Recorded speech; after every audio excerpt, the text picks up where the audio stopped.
This episode is brought to you by Progressive Insurance. Do you ever find yourself playing the budgeting game?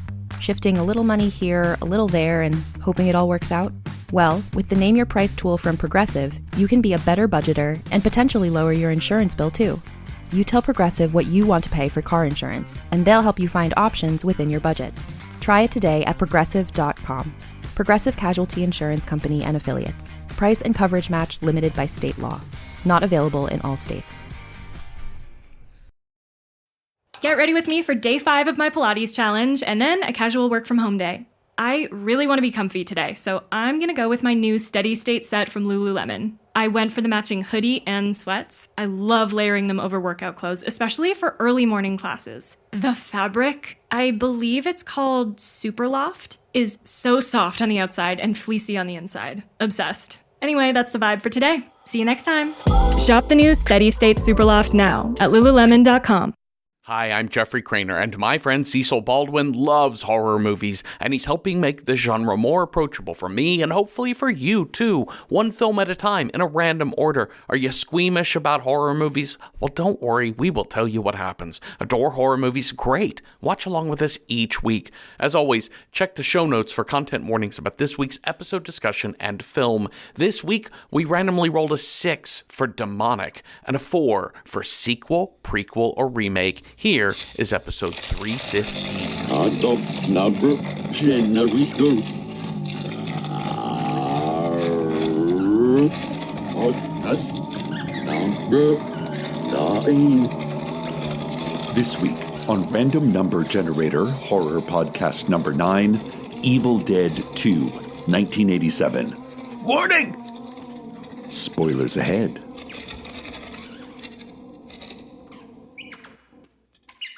So when we started this show almost 6 years ago, it was a pandemic project so that, 1, I could hang out with Cecil more often during lockdown, and 2, so that I could have someone help me like horror movies more.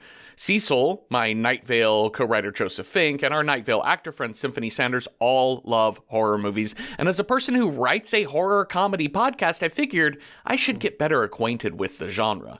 And those of you who've listened to the show for a while may have thought, wow, Jeffrey sure does like horror now. Yes, and I've realized I've always liked horror. I'm just broadening the kind of horror that I like. As I've said before, the phrase, I don't like horror movies, is parallel to the sentiment, I don't like country music. 99.99% of the time, those statements are untrue. What you don't like are, say, slashers or home invasion movies or ones with lots of jump scares.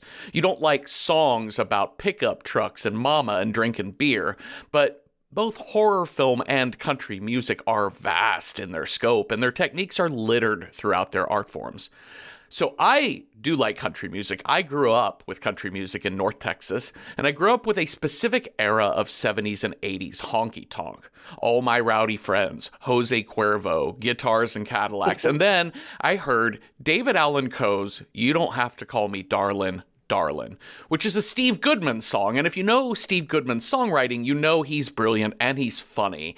And the final verse of Darlin' is a hilarious but sincere send-up of all of the cliches of country music mashed into one verse. Well, I was drunk the day my mom got out of prison, and I went to pick her up in the rain. But before I could get to the station in my pickup truck, she got runned over by a damned old train. So this week's movie, Sam Raimi's Evil Dead 2, is to Cabin in the Woods horror what David Allan Coe's You Don't Have to Call Me Darlin' is to honky-tonk country. It's all the shit that haters hate, but it's so fun. It's so stupid, so brilliant. It's so sincere in its love of its art form. And I think it's an entry point for anyone squeamish about blood or jump scares. Really, I think it's a great entry point for horror in general. Hi, Cecil. Hi, Jeffrey. What is your favorite country music song? Favorite country music song? I mean, name a Dolly Parton song has probably got to be up there. Pick one. Pick Jolene is an easy one. Coat of Many Colors is another easy one. But 9 to 5. 9 to fucking 9 to 5. Come on. But recently, my favorite new country artist is not Davy Crockett, but Charlie Crockett.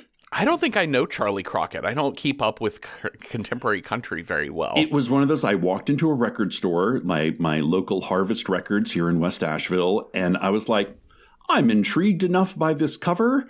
I was kind of in the mood for country music of that era that you were just talking about, sort of the outlaw era. And I was like, this looks like that'll do. And I got Welcome to Hard Times, and honestly, haven't looked back. Okay. And he is like the voice of like sanity and inclusivity in new country music. Like he's like, I'm from Texas. Beyonce can do whatever the fuck she wants. She is expanding. She is absolutely country music. Bad Bunny talking like Jesus versus the dude who's like talking about Jesus. Like he goes to bat for being like fucking decent and inclusive in new country. And I highly recommend Charlie Crockett to anybody and everybody. That's amazing. All right, I'm going to check out Charlie Crockett. I'm very excited to have new music to listen to, especially if it's channeling old outlaw country. That's great. Oh, That's 100%. so good. As always, that You Don't Have to Call Me Darlin', Darlin' song is one of my favorite country music songs of all time. But of course, my favorite country music song of all time is Dean Summerwin's Parked Out by the Lake. Go look it up. Oh my God, it's you and incredible. that song, Jeffrey. Cecil, I failed to get a guest for us, but I did find a professor, a film scholar, a horror expert, world traveler, and an old friend. I found us an Andy Scahill. Hi, Andy. He'll do. Love See that if he old has a thing. thing or two to say. Theatrical Hey, producer. I'll take it. I can take it. Thank you for being back, and what a fun movie to talk about. I think we've done a couple of episodes together Yeah. now, probably half a dozen, but I don't know that we've done a strong horror comedy yet. No. Very true. And that's its own sort of monster. Yeah.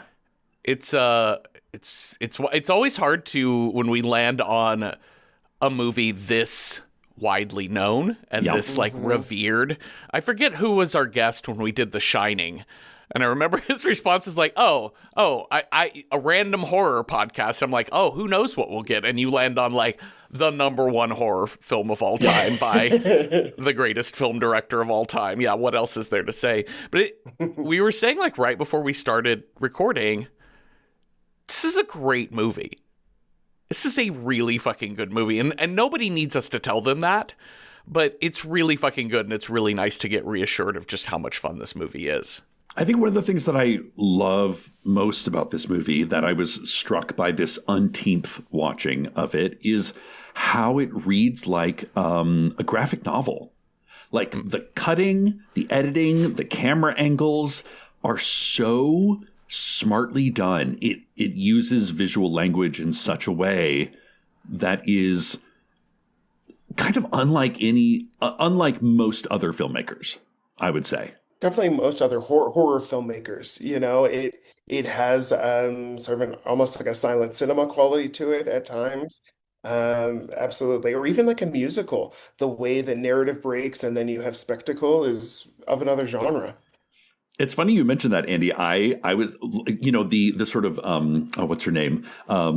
His girlfriend, Linda's theme. How later that comes back. And it's him, having this emotional moment because the Evil Dead is trying to get to him psychologically by just playing this song. I was like, this reminds me of silent cinema music, because we had just watched for our horror shorts a 1913 film called Suspense. And I was like, oh, this is like the ticker tape piano that would be playing in the background of a horror of a silent film. Mm-hmm. Yeah, absolutely. I think it was when we had Alex Steed on when we talked about Army of Darkness. And I think it was Alex or maybe it was you, maybe it was me, I can't remember. But somewhere in our conversation, we started talking about how we're doing that Sam Raimi with Bruce Campbell, they're basically doing Looney Tunes. Yeah. Mm-hmm. It's total Tex Avery. Yeah, it absolutely is. And it's, and he's such a perfect Ash to like mug for the camera in the way that Wile E. Coyote like looks at the camera right before he realizes, oh, I'm supposed to fall now. I've already extended far beyond the cliff's edge. Yes. There's also like a great deal of why I oughta, like Three Stooges in this film. Totally. And I think it's just a testament to like when a director and an actor kind of have a symbiosis, you know, like, you know, like you've got an Alfred Hitchcock and, you know, a Jimmy Stewart, you know. Mm-hmm. Bruce Campbell develops his own physical, his own language around his physicality, because it's not just all of the classic, like, it's not The Mask where like we really literally are in the Jim Carrey movie. We literally are reenacting the wolf eyes and the awooga sounds and like the wind up, you know, to punch or what have you. And he, you know, he has a moment when he's fighting with his hand where he grabs the top of his own head and flips himself over, which is so cartoonish, and it's brilliant and it's funny and it's so good that he's found his own. It's like dance. He's through exercise, through whatever rehearsal process they had, he has found some really, really funny shit. So kids, if you're looking to go to a theater school, don't go to one that doesn't offer mime. That's true. Like mime is more is mime is all around you. Mime is all around you.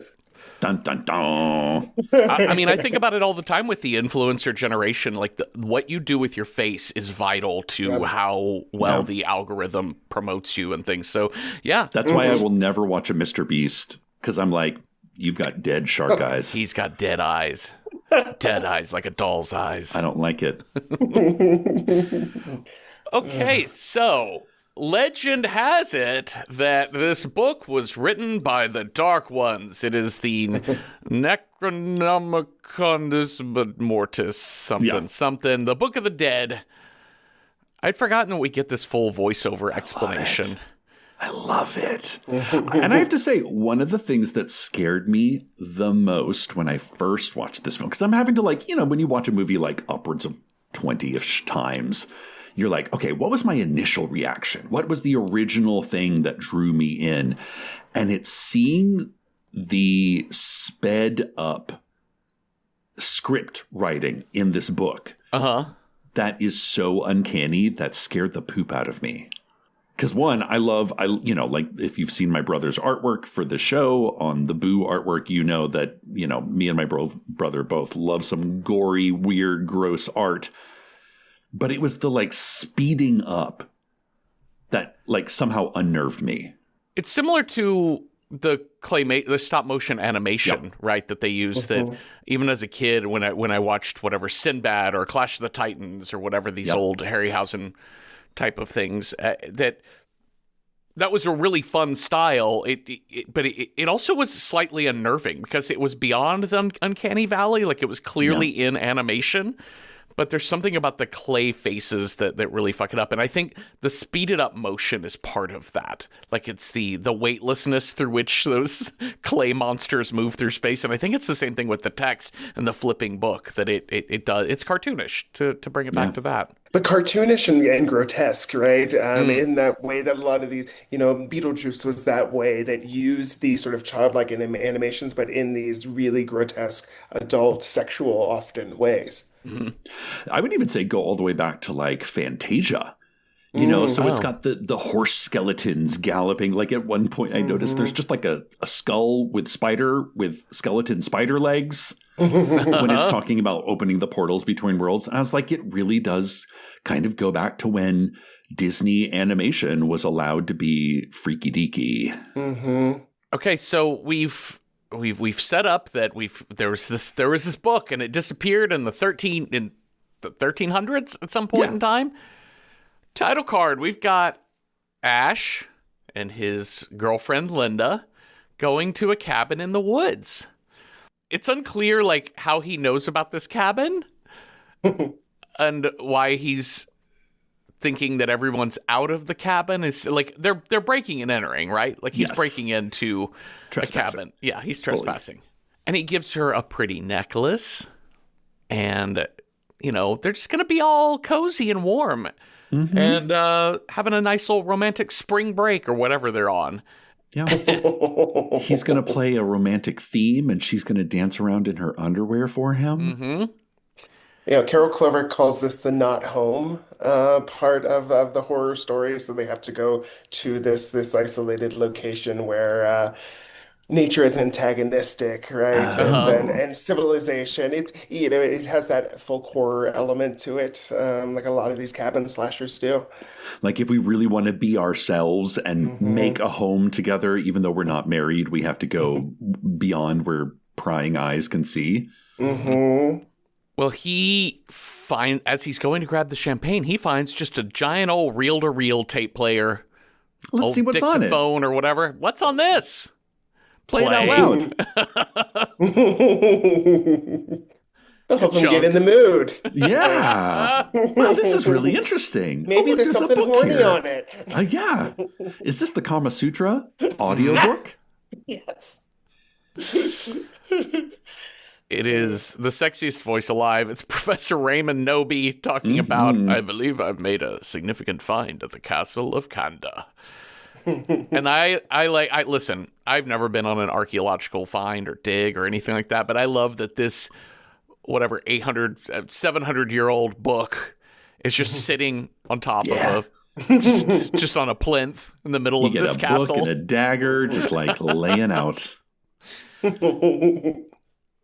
So they brought the Necronomicon Ex Mortis back to their cabin in the woods. Professor Noby and his wife, Henrietta. I love a knitting broad. She's just back there knitting away in the shadows, hoping you forget about her until it's too late. And Professor Noby, he starts translating the words in this book, and he says them aloud. He's like, oh, look, I found an incantation to release evil spirits. Fun. And then he starts reading it, and then before we know it, that demon is wearing a GoPro and flying through the woods right at the cabin. Yeah. This was another thing that, like, I know is, God, it's so kind of, it is like a part of horror vernacular now. It's as much a part of horror vernacular as, like, Michael Myers standing from afar, just like peering at Laurie Strode from behind a bush. But it's this idea of like unseen evil POV rushing through the woods. Yeah. That we never get to see. Yeah, it's kind of technique that makes you wonder why more people haven't done it before, because it's so simple and so effective. And the sound is like, it sounds kind of like like the revving of an engine, but not, but like organic, not machine, if that makes any sense. Like something is warming up, something is revving up, but it's not man-made. There's a moment later in this movie and he doesn't do this very much, so I don't, it just caught me off a little bit. But when it's from the demon's point of view, the spirit moving through the woods, there's like a wind rushing, howling, kind of, a mashup of sounds to make the demon sound. But there's a moment where it's chasing him, Ash, back into the cabin. And it shows it from the demon point of view, and you hear that noise. And then the camera cuts to in front of Ash running. And then it's just quiet. You just hear his footsteps. And then it cuts back to the demon, and then you hear the loud rush, which I took to just be a funny little beat to point out, like, the demon can hear itself. He can. It's like when you can hear yourself sing and you're like, I sound amazing in the shower. But then as soon as there's another human present, you're like, oh no, I should never do karaoke. Yeah. I wouldn't know what that's like. I have the perfect singing voice. You do. As proven on this episode. Golden voice. They call me the throat goat. Yeah. So this demon immediately just smashes right into Linda's window, and she's done. We're just getting off and running here. She gets possessed. Yeah, we're not wasting any time to get right into the action. So she's been taken away, and now he's got to go. Oh yeah, he goes out into the woods. Yes. And then Linda shows right on up. She's wearing her white dress. Yeah, which she was totally not wearing before, but that's okay.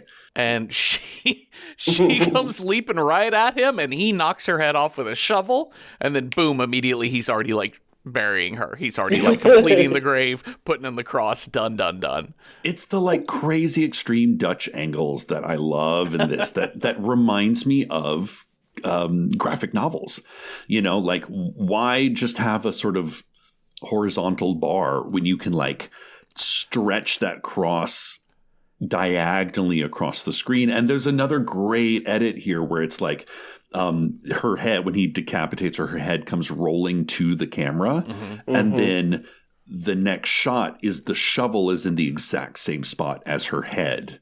Like it's just putting shapes upon shapes in a way that is so creative, but also feels completely natural. It's just great storytelling. The beats of it are so fun. And I when we did these like rapid fire beats of like she gets got, he goes out, knocks her head off, buried, cross, everything like that, though, the comedic beats also feel a little bit to me like I was flashing back to Evil Dead 1, being like, hey, we've kind of done this, and I'm just re-demonstrating this is kind of, I just want to get right into it, right? You guys heard this story before, but I'm retelling it now, and it's a little bit better. There's a little bit more to this story. The setup gets a little bit of a shorthand. You're like, okay, yeah, you've heard that part. Let's get to this bit. Yeah. There's a term called a requel that I like, which so when filmmakers get a higher budget or more autonomy, able to, and like Hitchcock did this constantly. He remade his films with more studio support or that sort of thing, or just like revisiting themes over and over again in his work. And I really love that about this, the chance to kind of do it again, but make it better, to lean into the slapstick comedy a little bit more. Yeah, and also just like you were saying, Jeffrey, to kind of streamline the story. Yeah. Because I remember the first one is kind of all over the map when it comes to the people in the cabin. And this is like, no, there's a couple. Like she's demon. So that way, like, because half of like my favorite parts of this movie are like when Ash is just alone in the house by himself. And we're also learning the rules of how Evil Dead work.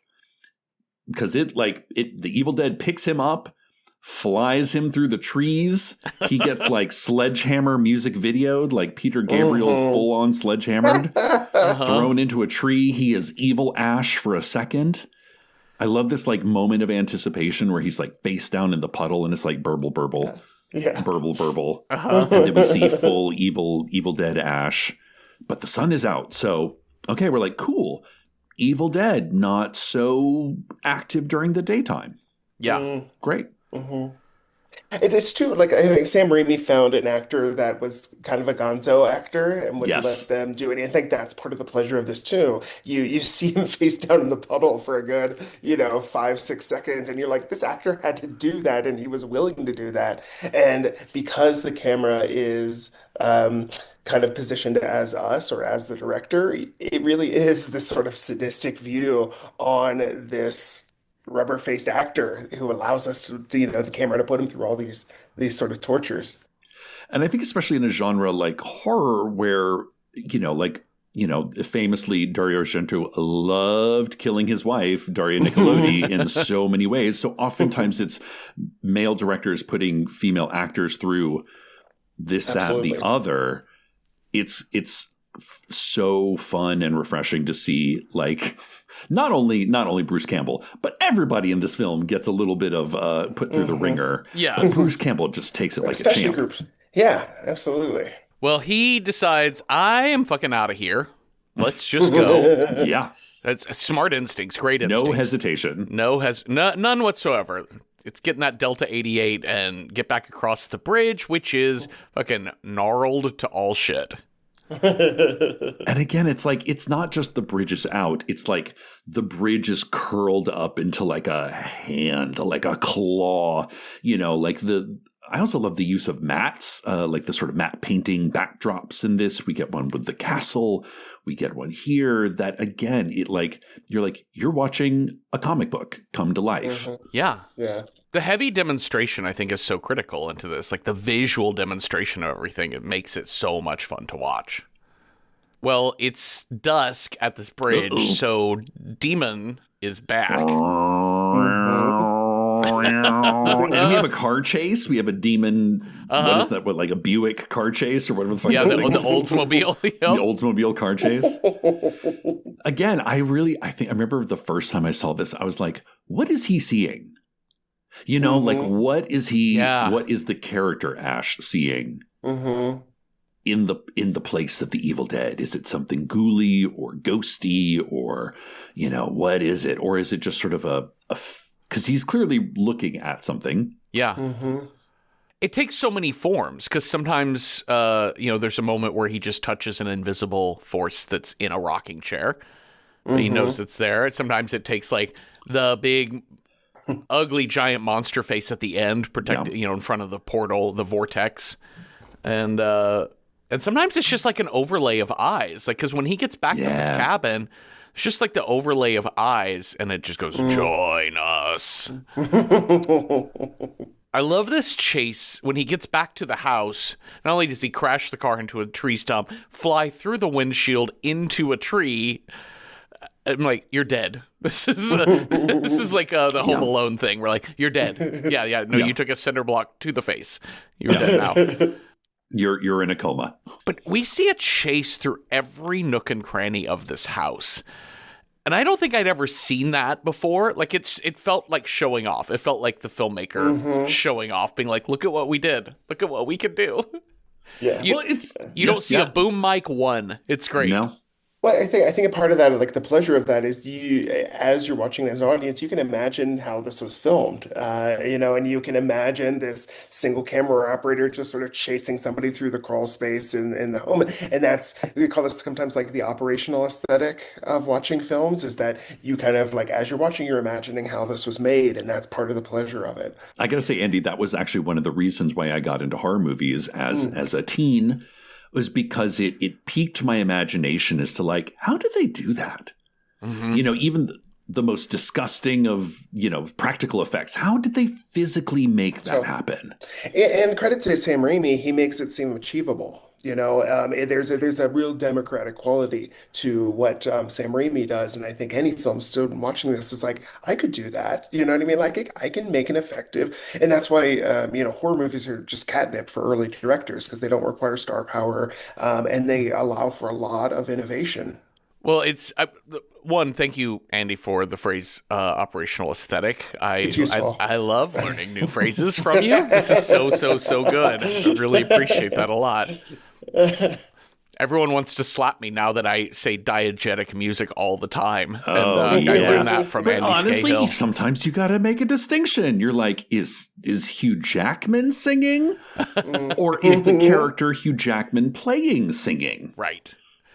Now we're going to meet Andy and Ed, I think is her partner's name, or I don't know if it's her boyfriend or just research friend or who this guy is, but yes, Annie and Ed. They both and look Jake and Bobby Joe later. Yep. Yes. Annie and Ed look like they play tennis at the club. Oh yeah. Or pickleball. Or pickleball nowadays. Yeah, yes. sure. Like if this was made in 2026, Right. there'd be a lot of quiet luxury Lululemon aesthetic going on the airplane, I feel. Yeah, we bought a new house and we're in a gated community. It's lovely. They have a racquetball court and a restaurant on site. Yeah, and if the pickleball court is not open by 10:10, I am calling the HOA. Well, Ed tells her, hey, I haven't heard from your dad for ages. So you found these new pages of the Necronomicon Ex Mortis. That's so cool. Let's go drive to your dad's cabin in the woods. It's about an hour from here. Let's translate some pages, baby. Yeah, let's translate these pages. He's going to be so excited. But they don't have a phone at the cabin, and I have not heard from him. What I found interesting on this watch is that he says, I've not heard from him in a week. So and I love this because when we are introduced to the cabin through Ash and Linda, it's like this thing has been sitting vacant for years. But it's been under 7 days since, Professor and Henrietta have got. And I love that the cabin just sort of resets and is like this quiet trap waiting. That's like dusty and seems like it's been completely abandoned for so long, but in fact it's been like 4 days. As we're waiting on them to get where they're going, we've now got Bruce Campbell alone in this cabin for a stretch here. One, he's got the piano is playing itself. We've got Linda's theme. Oh. He's looking at Linda's necklace and just sobbing. So we've established that, like, the deep humanity in him is his love for Linda, symbolized by this necklace.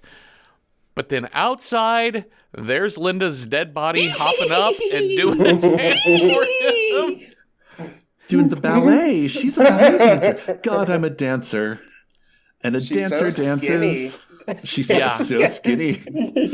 Oh my God, I love it. This is the thing, is that, like, I think Sam Raimi definitely, I mean, you can find this sort of demon dance in almost every Sam Raimi movie, probably. You know, the, like, unhinged devil dancing. I mean, Drag Me to Hell is classic. But one of the things that I think I love the most about Sam Raimi's appreciation of horror is that it doesn't come from one direction only. You know, like, I feel like a lot of horror filmmakers, they're like, okay, horror is, for this film, a large man with a chainsaw or an axe. Horror is being trapped in a small space. Horror is this thing, and we're going to follow that really deep. Versus, like, Sam Raimi kind of has like a little poo-poo platter, a little buffet of horror. So horror is torment. Horror is madness, the madness of laughing and not knowing why. You're like, there's so many variations on what could be considered horrific. The sound of loud noises that you cannot see, large things that you can see floating through the air, you know, like it. And objects coming to life. Yeah, absolutely. And especially when you have just kind of like the question, you know, in a lot of films is, okay, well, we've killed off all the other characters. We just sort of have our protagonist versus unnamed evil dead. Where do we go for, like, what drives the story? And in this, it is having to sit alone with yourself and passing a long, long night. I think it's why, like, you know, the movie Sinners, people were so kind of like, y'all just have to sit there until dawn. Don't let that vampire in. Oh, they're going for your family. Oh, yeah, okay. That's a tough choice. Yeah. But you're right. I mean, the plot structure of this is not traditional horror. It's a lot more episodic. It feels almost like a video game. I mean, you noted like the comic book influences, but I mean, it really is like a series of minor little bads, and then facing the big bad, who is enormous, almost like Contra video game. And so that's really kind of fascinating about this movie too. Well, then her severed head, Linda's demon severed head, is going to bite his hand.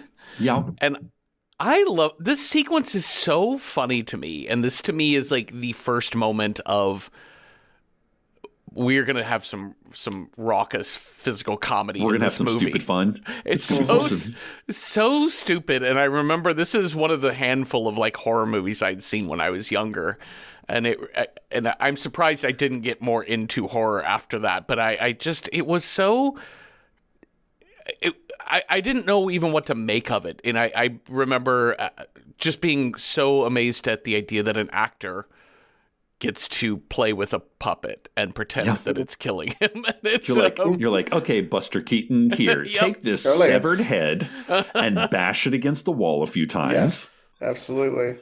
You know, that's where there was like really fun production. Like, do you remember like the production promo videos for like Who Framed Roger Rabbit, where they like kind of peel back and you got to see, you know, Bob Hoskins, you know, wrestling with a cartoon rabbit, but it was really just a pole, or, you know, with a tennis ball on it. I mean, I think I'm with you there. I kind of just like love that part of this film, and how much fun Bruce Campbell probably had making this too. It's also the testament to independent filmmaking when it's like you and a small crew in a space. And I think I read somewhere that they, you know, the first one was shot in Morristown, Tennessee. This one was actually shot in North Carolina, and they got a lot of money from Dino De Laurentiis, one of the De Laurentiis.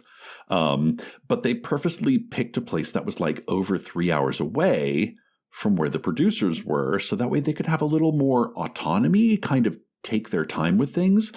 And honestly, I kind of, as somebody who, you know, with Jeffrey and Joseph, like we started a podcast, whenever I would go in to do a commercial voiceover audition or something in a studio where I'd go into a casting office, I would be very kind of like verklempt. I'd be very kind of uptight because I'm in a place and I have to make it work. But with Night Vale, it was just me and my like boxer briefs in my tiny little apartment, and I could do it at 2:00 in the morning if the mood struck me. I could do it as many takes as I wanted to feel comfortable in it. I could throw out a stupid idea and be like, this is kind of dumb that I did here. See if you like it. And this has that same feel of people, artists exploring, playing together. I love the device, the trick when he says work shed. Like he just says that phrase out loud because he doesn't have anyone to talk to. Yeah. And it's so like really not advisable to have your characters talk to themselves in a way that is exposition for the audience, but it's just work shed, which is perfect. It's the best thing because we have to explain where he's going. But he goes there, puts her in the vice, and then immediately, head comes to life. It reminds me of Ash from Alien, right? Like when they get his head splayed out on the table and his face comes to life and here she is back and forth between evil Linda and sweet Linda. Oh, Ash, don't hurt me. We'll swallow your soul. Our love is a lie. We get the chainsaw. What's like I love the idea of like an outline of a weapon. It's like there's a chainsaw around here somewhere. Where could it be? Sure enough, her disembodied, her de-headed corpse body comes in with that fucking chainsaw. And I love like how the blood splatters on the light bulb, and now we're in like slaughterhouse lighting. Yes, like that. Where I'm like, why don't people do this more often? That's hilarious. And it's also like this is the first time we see the black blood, which is so like. Listen, having just seen Sam Raimi's latest Send Help, love a multicolored fluid. Love fluids. Red is not the only color, you guys. Oh, I love it. Red is not the only color. We get this movie gives us red water, right? In the fire hose blood stuff. It also gives us that kind of orangey thick paint blood. Yeah. When he shoots the hand through the wall. Oh yeah. It also gives us the black blood, the STP blood, and then it also gives us the green blood when he chops up. Oh yeah, Demon Ed or whatever. Yeah. And he's also like when his hand is being taken over, he's kind of like covered in like a green mossy kind of like reminiscent of disease, infection. Comic book, graphic novel, video game. Just I don't know, be fun, have colors. Visual storytelling is your friend. Yeah. Okay, I think one of the iconic moments, almost every scene has got some kind of iconic line or something happening, but the mirror scene, when he's muttering, I'm fine. And then his reflection comes through and says, I don't think so. We just cut up our girl with a chainsaw. Does that sound fine? I think it was during this watch when like that scene came on, I was like, is this one of the best movies ever made? Is it? Just the setup of the mirror scene of like the MC Escher, I don't know if y'all have ever been to one of these, but kind of like a Midwest mystery house, like which is just like a bunch of rooms that are optical illusions set up on the side of a highway that you can stop and take a picture and spend $5 on a Coca-Cola. Like it has that sort of feeling to it of like, don't believe your senses. Not everything is as simple as it appears. Right. Yeah, I mentioned like the video game aesthetics of this, but there's a haunted house aesthetic to this as well. You are kind of walking through these different rooms and these different exaggerations. So yeah, I know I totally see that too. Mm-hmm. And like, what could possibly be so scary in an empty cabin? And they're like, it's just like, it's like anything can become tool of the evil dead to pry your brain open and get you to like yeet yourself over to the other side. Yeah. Yeet.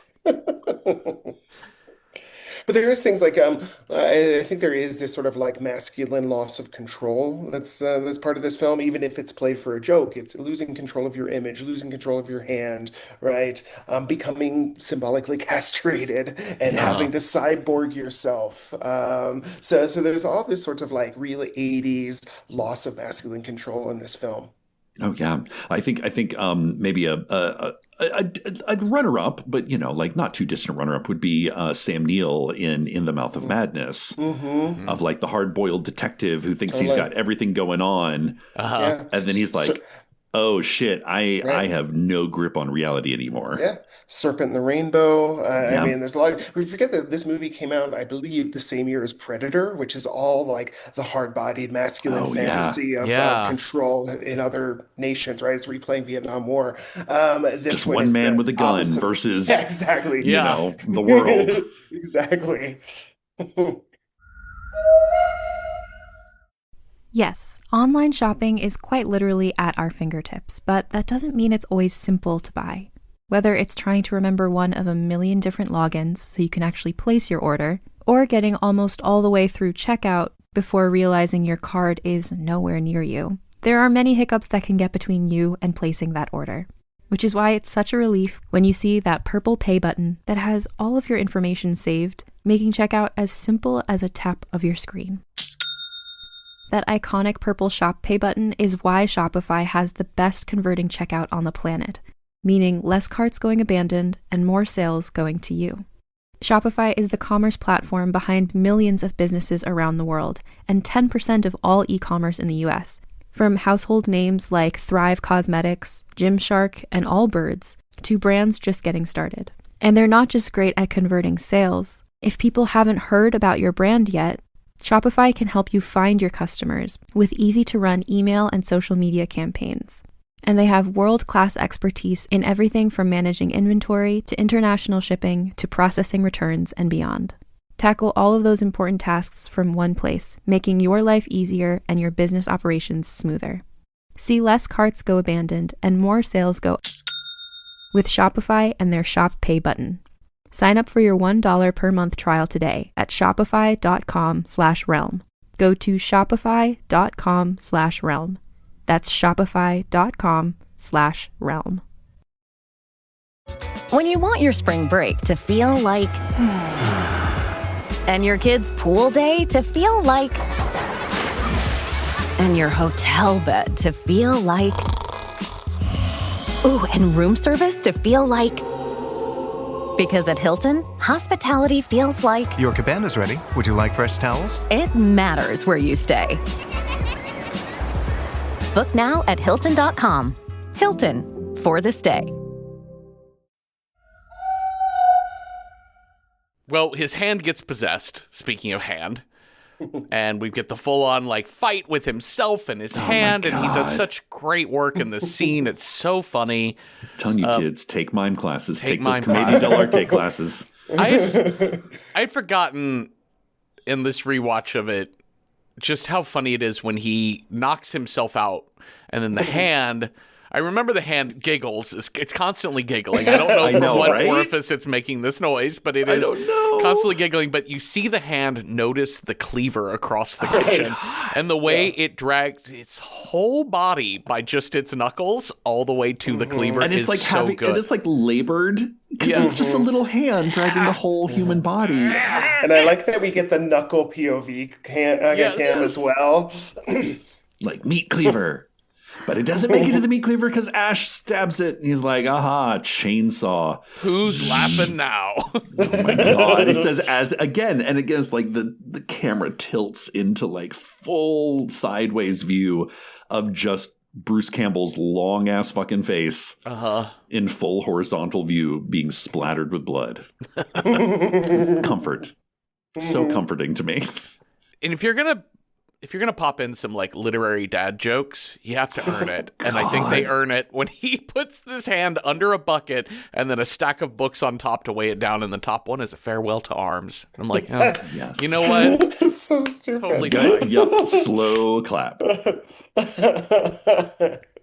So we're hunting down this hand, and again with the subversion of expectations, because he's got the rifle. He has a double-barreled shotgun that he found in the cabin. And not only has the hand run into a mouse hole, again, getting into Looney Tunes, Tex Avery bullshit. Yeah. It's taunting him. It's flipping him off.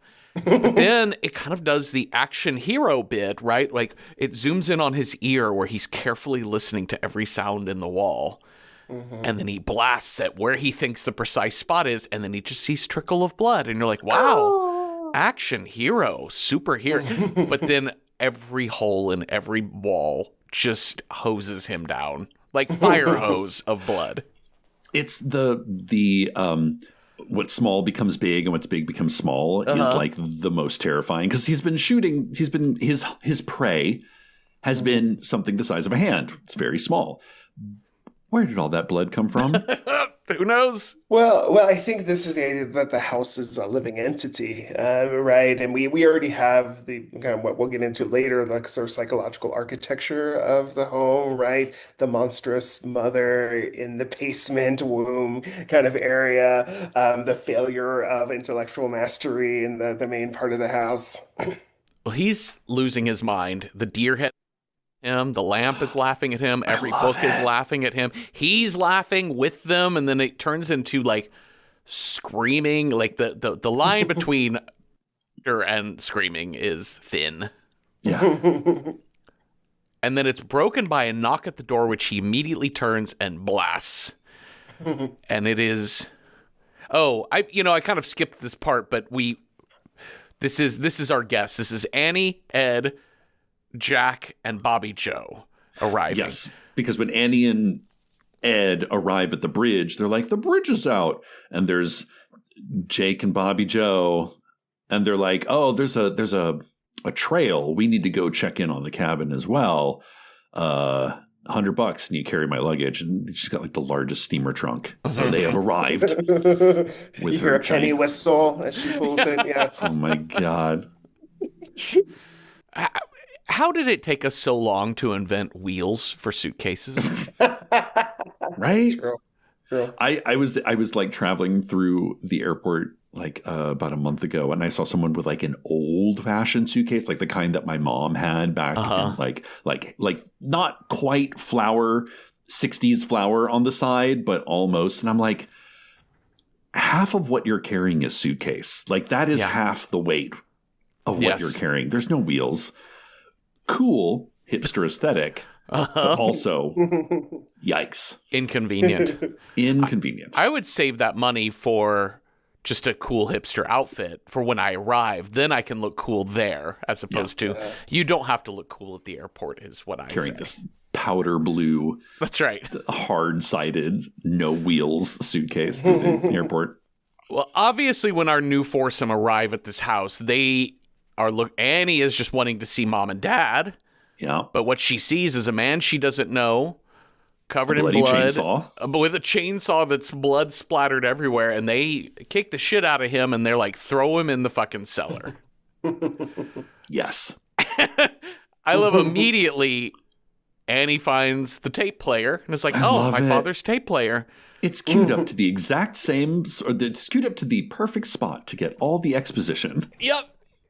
He's like, it's only been a few hours since I read the summoning spell aloud, and I would say that my wife Henrietta has now become a Kandarian demon. And now October 1st, she's dead, and I couldn't bring myself to cut up her corpse, so I buried her in the cellar. She is in the cellar now, and still a demon. In the cellar, in the floor of the cellar. That's what happened. Where that guy is. and out parked by a lake. 60 miles out of Santa Fe. Oh, my favorite song. Henrietta. Oh, Henrietta. Mm-hmm. My favorite character. Yeah. To be fair. I love Ted Raimi as possessed Henrietta. I keep saying 80s, 90s Ted Raimi could absolutely get it. Someone with a fresh soul is in my fruit cellar. Who's in my fruit cellar? Which feels right out of Psycho, right? And she says, oh, yeah. I won't be kept in the fruit cellar with the fruits. Yeah. They get Ash pulled back out because now they're like, oh, he's not what we think he is. There are more. There is something down there with him. There are more things in heaven and earth, etc., etc. But Henrietta comes out swinging. Ash has to stomp her back into the cellar, which causes her eyeball to shoot out and go right into Bobby Joe's mouth. Yes. Yes. Making a popping sound and all. God, love it. Sadly, Ed has turned. Ed. Yes. Pickleball Ed is now a flying demon. That's the other thing that I love about the Evil Dead is that it's like anyone can be taken at any time. And they just sort of appear on screen as a demon. Like no rhyme or reason, just like, and it's sort of like Ed has sort of been knocked, not unconscious, but like knocked silly. So like in that weakened state, you can imagine the Evil Dead can take over. But honestly, they can just kind of manifest whenever. Yeah. Henrietta sings, "Mama's gonna buy you a mockingbird" to Annie. I love the horror trope of when the demon pretends to be something else. Just to make you like it. Sentimental. Oh, sentimentality so is a very potent weapon. It's true. Ed manages to eat a chunk of Bobby Joe's hair, which I only wrote down because there's something so visceral about eating hair that I can like kind of feel. It's so gross. Yeah. And that sends her running out into the woods. And Ash is like, listen, she's in those woods. She's gone. Yeah. Bobby Joe! Bobby! Joe! Okay, quickly. She has not run into the woods yet because she has yet to utter my favorite line of the movie, which is after they defeat Ed, there's a moment where like there's noise and shit and everywhere, and in the quiet, Jake notices the trail is gone. The clock on the wall stops. Everything goes dead silent, and then suddenly the screaming and screeching and loudness from all around, and then camera just focuses in on the one bedroom with lights flashing and like booming coming from there, and then it just goes to Bobby Joe, and Bobby Joe goes, "It's in there." And it's just all the attention on this one room. And she goes, "It's in there." Yes. God, it's brilliant. It's so funny. That's a God, what was the movie? 13 Ghosts? Was it a William Castle? The idea of like we can't show anything. Back in the days of black and white horror, we're like, we can show a single skeleton on wires. That's what we got. That's our scare at the end. So what do we do in the meantime? We do like extreme close-ups of a doorknob or a door and just play the Disney spooky sound effects record. I mean, I love a film where they don't show anything, like The Haunting from 1962, one of my all-time favorite movies, and you don't see a thing. So I love, and I'm a lover of horror, but I will take suspense over gore any day because I think it's harder. I think any hack can do a jump scare, but to create suspense, to make your audience think they've seen something, I think that's the skill set, honestly. We're gonna hear from Dad from beyond the grave, and Dad is gonna tell Annie, "Hey, those new pages of the book you found, that has the incantations to dispel the evil, so save my soul and everyone else's soul and get that shit read." And this is one of the other famous lines from this movie. Bobby Joe says to Jake, "Jake, you're holding my hand too tight." "Baby, I ain't holding your hand." And we pan down and it is Ash's severed hand holding her hand. And that's when she's like, "Yeah!" And she goes running out in the woods. Fuck this. Sam Raimi gets a redo on his very unpopular tree attack scene from Evil Dead 1, and he does a much better job with it here. Well, because they make it less creepy, rapey, and more just like assault. Yes. Like you're being torn apart, which is, I think, kind of not a more enlightened point of view, but like it taps into horror for all rather than making it like female specific. Exploitative female. Yeah. Yeah, and I like that. It seems to be Raimi responding to criticism or rethinking his own use of female bodies, let's say, in movies. Well, Annie and Ash break out the new pages of the Book of the Dead, but... Oh, well, we do learn a couple things. One, we see some pictures in there. There's definitely a picture of a man with a chainsaw for a hand and a gun in the other. Dumb. This is so dumb. They're like, well, he didn't do a very good job of expelling that evil. You're like, he has a chainsaw for a hand, Ash. Let's connect the dots here. Which is what I kind of love about Ash as a multi-film TV show kind of character, like a James Bond, whatever, a Sherlock Holmes, that, he's the kind of the full of himself bluster and bravado that's also kind of a dumb dummy. That we know he's a dummy and everyone else kind of knows he's a little bit of a dummy, but he also sort of gets the job done. Yeah, well, it's a call to action, right? And it's interesting that he doesn't really get called to action until he loses part of his body, and has to cyborg himself out essentially to become like machine, right? And we get this in a lot of usually male filmmakers. I think Neil Blomkamp does this a lot with like salvation is making yourself more like the machine to fight the savage monster. And that's, the revenge of nature is all about like men conquering nature through technology. So I think there's bits of that here too. It's also the what seems like a retreat. I must take off a piece of my own body, like something like, those you bastards, you took my hand is the only way forward. You must lose something to gain something. Yeah, absolutely. One of these days we'll get rid of stupid old nature. Somebody's got to do it. Keeps coming back.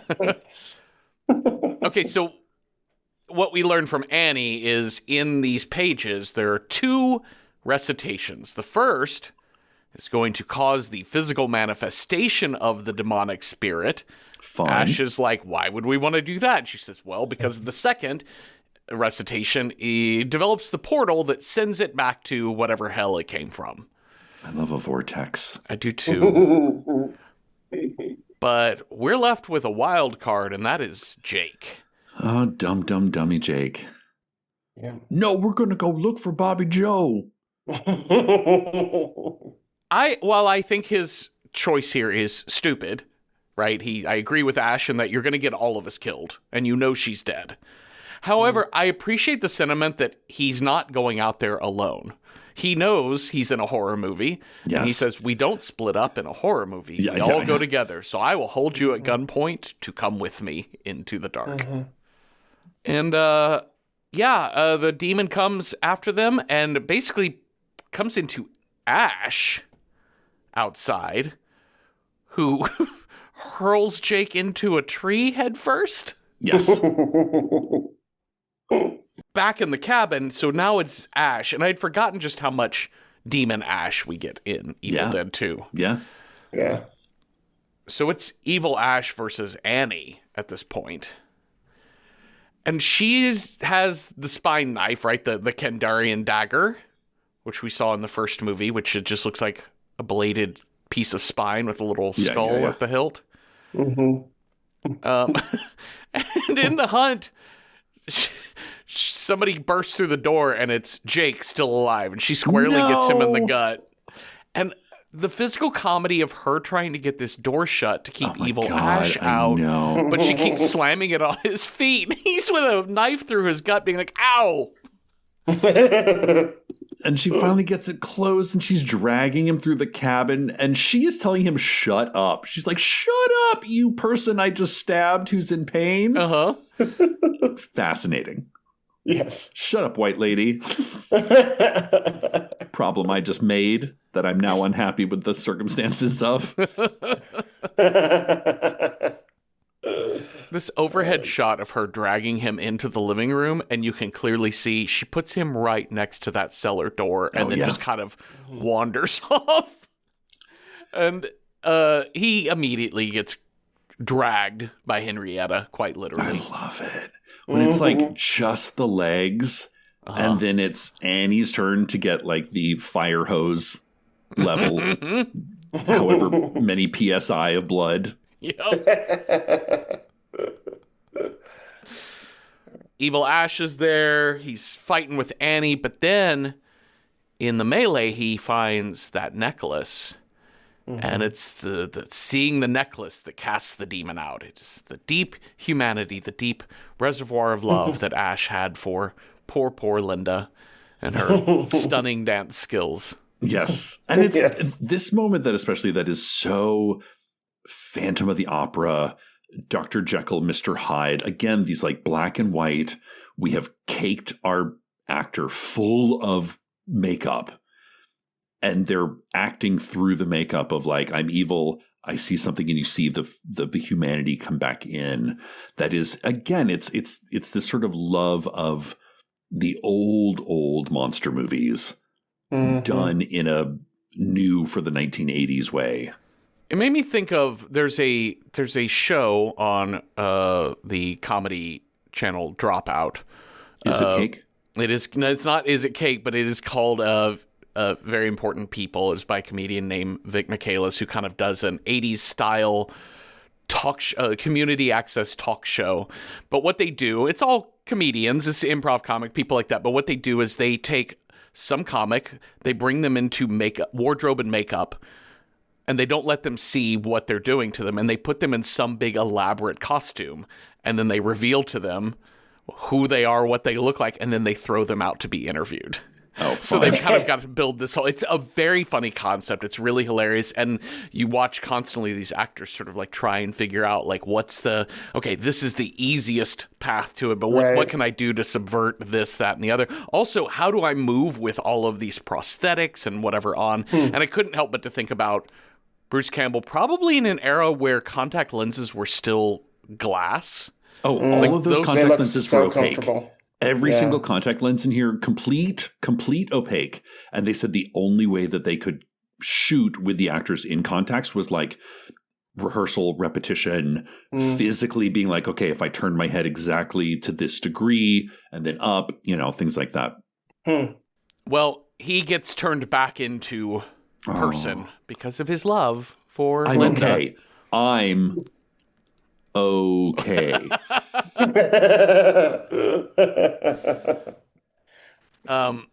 She's like, you're fine, but for how long? And we need those pages that Jake threw in the cellar so that we would go find his girlfriend. We got to get those pages if we're going to beat this thing. So we get the full cyborg rig up of let's chainsaw. Let's get teched up. The classic let's get geared up montage. It's that, yeah, exactly. Yeah. And I would say, as good as this is, I'd say they even improved upon it in Army of Darkness. Because it's like ching ching, fire, forge, sound of metal, twist, chick chick, groovy. Give me some sugar. Groovy is such a funny word here for this moment because the 80s groovy had fully gone out of fashion, so it's very funny to hear that as his take, because he's essentially a 21-year-old, right? Because they're Michigan State kids, right? Isn't that their thing? I wonder how old he actually is in this movie, though, because he certainly doesn't look 21. No, and this is also like 6 years after the first movie where he's playing a college kid. So it feels like he's got to be late 20s, maybe 30 at this point. Yeah. He's like, I can dig it. It's so good. Daddy-o. Yeah. He pops down into that cellar and he gets mostly without much incident. He manages to get the papers. It's just some rats and a jump scare from a skeleton. He passes those papers up to Annie, but then he gets full on attacked by Henrietta as she reads the first incantation. And my thought was, Annie, keep reading it. Don't stop because he's screaming. Stop. Yes. They're like 15 words long. It's not like you have to read Sound and the Fury, right? Like you just have to read something like shorter than the Pledge of Allegiance to get this done. Sonnets are longer than this incantation. Yeah. But she gets stabbed by the hand. Well, not before we have the full boss battle with Henrietta, who goes full the Thing. John Carpenter's The Thing with the long neck and the whatever. Yeah. And I do love the sort of the kind of, Andy, going to your idea of like the monstrous mother, like mother keeps the knowledge. And so in order to get the knowledge back, you have to beat the boss mother, evil mother, Mother knows the songs to all the rhymes, all the nursery rhymes. Mother knows all the good stories. So if you want to like get the knowledge, you got to beat the boss mother. And she's already been kind of like put down there by the patriarchal figure, right? And so she's not fully contained. Oh, yeah. And she loves it down there because she literally set up like she's like one little paper on the stairs, one little paper down here, all the papers back there. So it's a plot. She knows exactly what's going to happen down there. I love that the monster in the Evil Dead franchise is pure chaos. Yeah. Right. Like that. It is full poltergeisty energy. Right. Like that joke that horror villains get paid by the hour. Right. It doesn't make sense if your goal is to murder somebody that you would torture them for so long. But I think Sam Raimi really finds the joy in it's not just that the demon wants your soul. It's that the demon needs to play with its food. Like part of the joy is just playing with the food. It's kind of the opposite of humans and our food. We're like, if we relax the cat, this Wagyu beef has had porter beer massaged into it every day. Right. And it's the most relaxed because if it's not relaxed, the beef tastes terrible. This is the opposite in that we're like, listen, if we psychologically torture our food, their souls are going to taste that much more delicious when we actually take them over. That's right. Well, because of the portal, we had seen a shot earlier setting up that there's just a tree walking toward the cabin, which is so good. And this tree is fully just battering this cabin at this point, and there is a giant door-sized face in the door. Evil made manifest. Yes.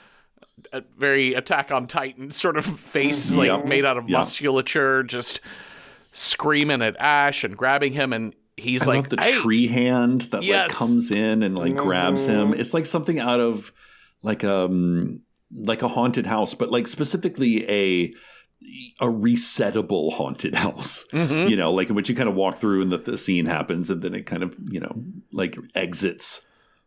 He's like, oh, so you only read the incantation to bring the monster? Well, read the second fucking thing. Yeah. And she starts reading the second fucking thing. She gets stabbed in the back by Ash's severed hand, and she is dying, but in her last breath, she gets those last words out, Adele Dazeem, and this fucking vortex opens up, and giant monster gets sucked on through. But the portal doesn't close, you guys. No. It takes a minute. It does. You gotta jiggle the handle. That's right. The door busts off. Right. I do love that I love the when he sees the monster, the monstrous face with the white.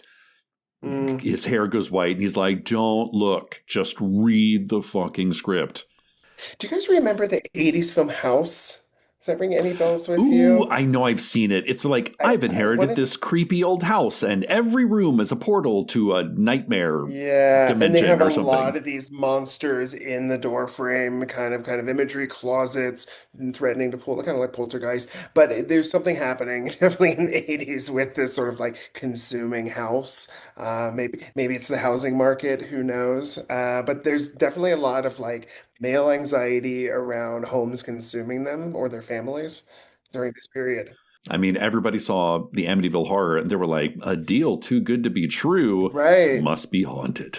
Absolutely. Absolutely. Well, he is going to try and save his own ass, but he cannot. And he is going to get sucked right into that portal, as does his Oldsmobile Delta 88. Yeah. And he crashes into a desert wasteland. And he's surrounded by medieval soldiers. Yeah, it's the Time Bandits crossover. Yes. We were waiting for. And I was going to say, one of the fun, stupid things that I learned upon this watch is that because the De Laurentiis also produced Dune, the priest is wearing a still suit from Dune because they were just That's like, I don't know, we're just amazing. going to raid the closet of these higher budget movies and just see what we can get. That's so good. That's amazing. It's got a little bit of like Connecticut Yankee and King Arthur's Court Yes. to Yeah. it as well, which I think is really fun. I do love all of that.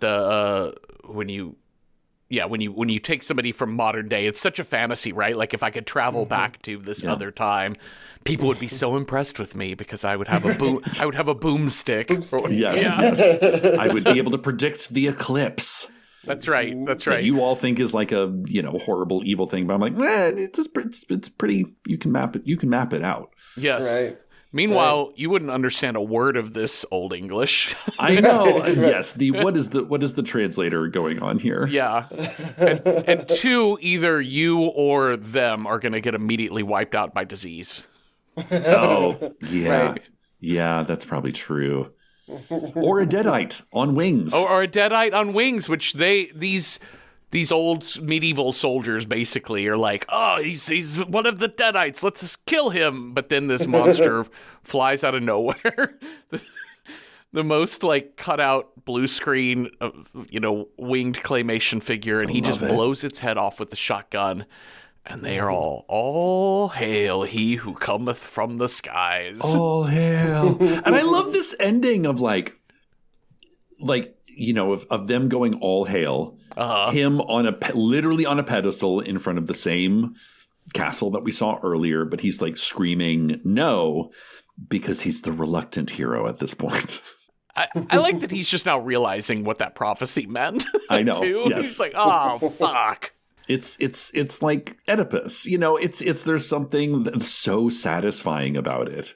I can't think of another film that like transports us into another genre and just leaves us there for the sequel. Yeah. It's so unusual. Yeah, I'm racking my brain trying to think of another franchise that's willing to do this kind of genre swap, essentially. Yeah, you're like, hey, you've been watching a horror movie for the last 86 minutes. Now for this last 5, Medieval Knights. Yep. Right. Well, the end. Shall we rate this movie? Yes, let's. All right, let's start with approachability. How approachable is this movie? If you are horror film squeamish on a scale of 1 to 10, 1 being not at all approachable, 10 being super approachable. Listen, if you are still like listening to our show and you don't really watch a lot of these like more bloody, gory ones, I mean, listen, this thing is 4 out of 10 laughing lamps. Like in terms of approachability, it's really bloody. It's got a lot of jump scares, but I would also say it's really funny. It's really ingenious. It's a lot of fun to watch with a group of friends, which is how I watched this back in high school. And I was very horror squeamish to a lot of this stuff. I remember wincing quite a bit when I did watch it, but it was also like a really great time. And so I just think this is a really good entry point for this type of horror and scare. But that's it. That's all I got to say about that, about approachability. To speak nothing of approachability, Cecil, how do you rate this as a horror film? I mean, as a horror film, this is quite a 10 out of 10. Yeah. Again, I'm always so impressed at the ability to be like, it's just a cabin in the woods. It's one location. It's 6 characters, 7 tops. What are the possible variations we could ever come up with? Let's run through the scenarios. And I love it for its creativity. 10 out of 10 lockets that cue Laura's theme. Oh, yeah. Linda's theme. Andy, is there anything else before we close out Evil Dead 2? Is there anything else we should talk about that has to do with this movie? I think like the similarities between comedy and horror are really interesting. There's a great book by William Paul called Laughing Screaming, where he looks at the connections between the physical comedy of comedy and the physical comedy, especially gross out horror, which I think I'd put that in this category. It's about putridity, it's about things that are supposed to be inside the body being out, but like the cartoon humor that we talked about, there are slapstick comedy mixed with lost arms and lost limbs, and so I think that mix is really fascinating. Just in terms of what this is doing in terms of genre, it's like supplying the humor and the horror simultaneously. Yeah. It's brilliant. Well, let us figure out what movie we are going to watch next. Cecil, you've got a scare die. I've got a style die. We will roll those up and see what movie fits those two things. Cecil, on your scare die, if you roll a 1, our next movie's scare is clowns or dolls. 2, it is a vampire. 3, our scare is conspiracy. 4, wild card, whatever scare we want. 5, something with 4 or more legs. Or 6, alien. What's our scare? That's a 2.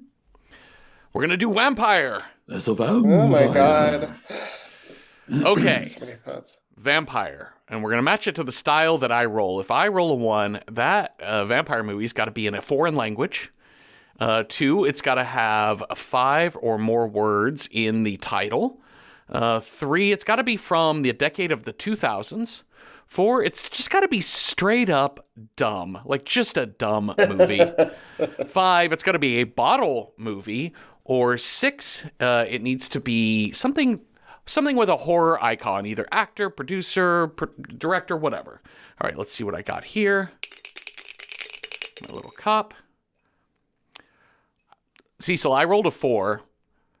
Dumb and that is vampire dumb. movie? Yeah. All my dreams are coming true. I was actually saying before the show, I was like, there is one movie, one special combination on this dice that would make me so happy.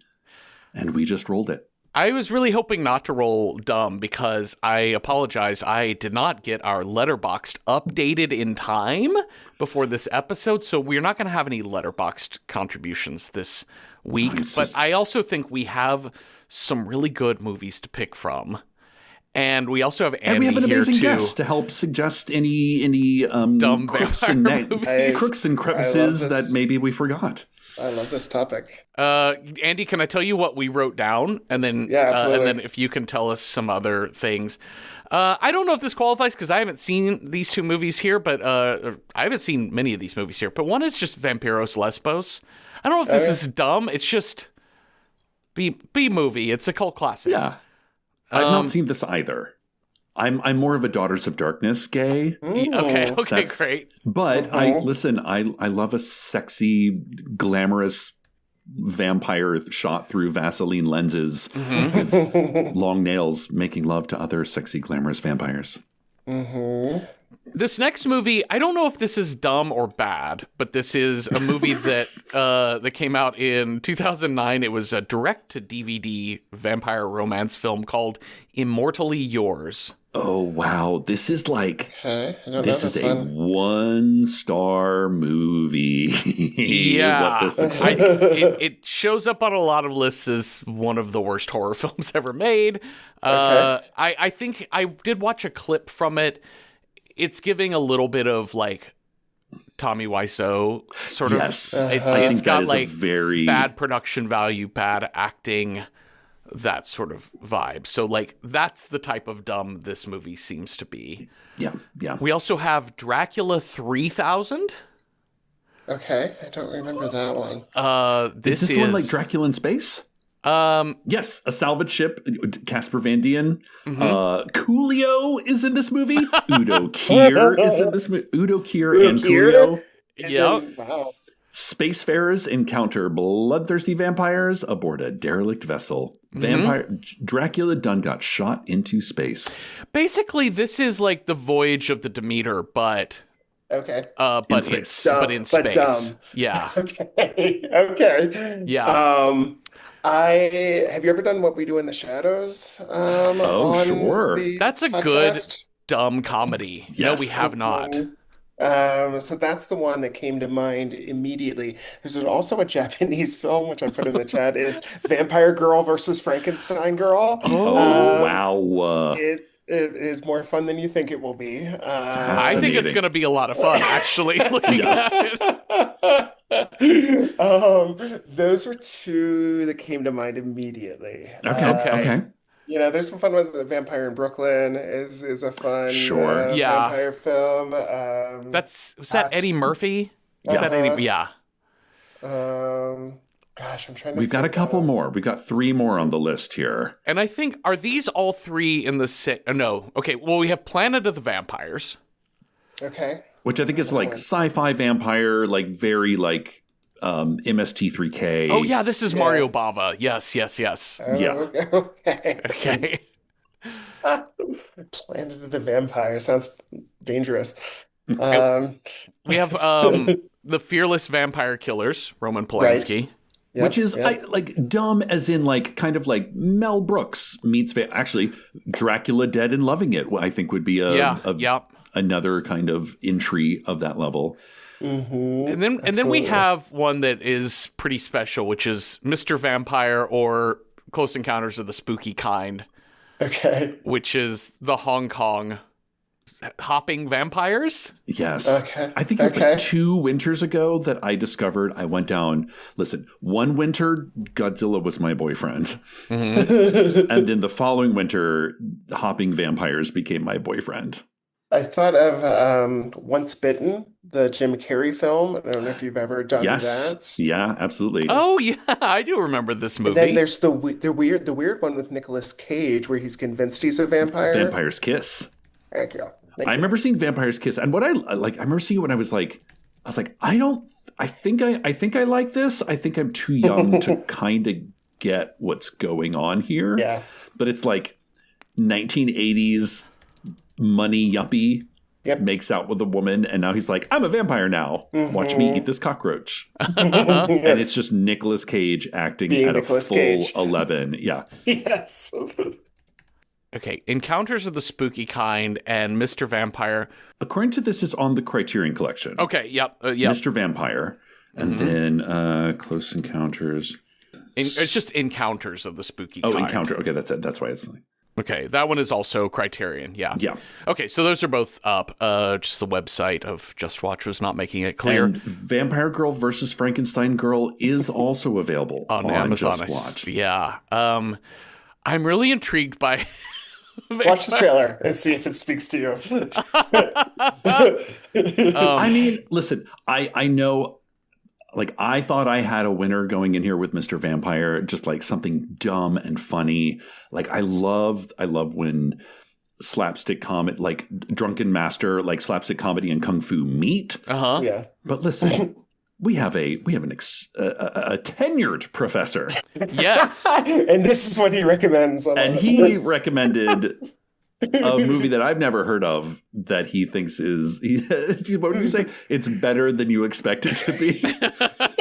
Honestly, Yes. that's a recommendation to me for Vampire Girl versus Frankenstein Girl. Vampire Girl versus Frankenstein Girl is available on Prime Video for rental. So honor the guest, I say. I will be tuning in for sure. I say honor the guest too. This looks bonkers. And listen, hopefully one day we will get to Encounters of the Spooky Kind and Mr. Vampire. And Andy, if you haven't seen these and you got your Criterion loaded up, download For the Plane Ride wherever you travel this summer. Okay. And it's just, they're so much fun. Wow, we did it. We got a movie we hadn't even heard of, Cecil, for next week. That's why we have guests sometimes. That's we gotta why talk to we other have smart people. every once in a while. Well, thank you all for listening. Thank you, Cecil, for talking with me. And thank you, Andy Scahill, for coming back on our show, providing insight and new vocabulary for us. Andy, where can people find you and your work in this world? Yeah, social media, Andy Might, Instagram, and I've migrated a lot of my stuff over to Substack these days, so that's where You're I'm very camping active on out. Substack, yeah? I have, since getting tenure, I've really kind of changed my writing audience, and doing a lot more public scholarship, so it feels good. So andymight.substack.com for that, and I'll be heading on my sabbatical in T minus 2 weeks to Japan for 3 months to study Japanese film. So I'm Amazing. very curious to hear more about Vampire Girl and Frankenstein Girl. Have you seen the original The Ring, Andy? I have. I teach it. I know it's a deep cut. It is a deep cut. It's Did you know it was a Japanese film before it was the American movie? Shocked to find that out, actually. Well, if y'all have thoughts on Evil Dead 2 or ideas for other movies that would have been vampire meets dumb, let us know at Random Horror 9 on Blue Sky, Instagram, or on Patreon, where we have public discussion threads that are free for anyone that is a member of Patreon, paying or not. So watch Vampire Girl versus Frankenstein Girl from 2009 with us this week, and come on back next Tuesday for a new episode. Have a restful night with neither of your hands trying to murder you or nothing. Boo. Boo.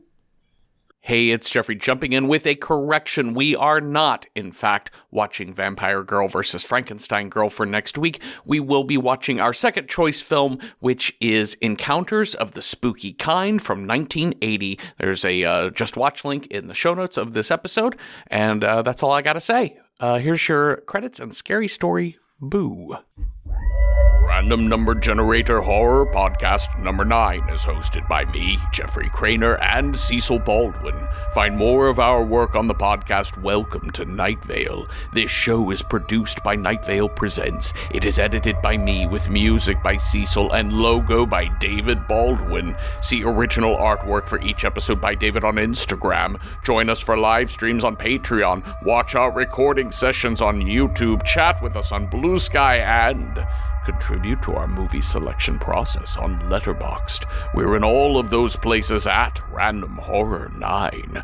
And thank you to our special guest this week, Andrew Scahill. And now, today's scary story. You find the original Book of the Dead. It's bound in human skin, written in blood. You place it back in the community library and grab Angela's ashes instead. At Blinds.com, it's not just about window treatments. It's about you, your style, your space, your way. Whether you DIY or want the pros to handle it all, you'll have the confidence of knowing it's done right. From free expert design help to our 100% satisfaction guarantee, everything we do is made to fit your life and your windows. Because at Blinds.com, the only thing we treat better than windows is you. Visit Blinds.com now for up to 45% off site-wide, plus a professional measure at no cost. Rules and restrictions apply.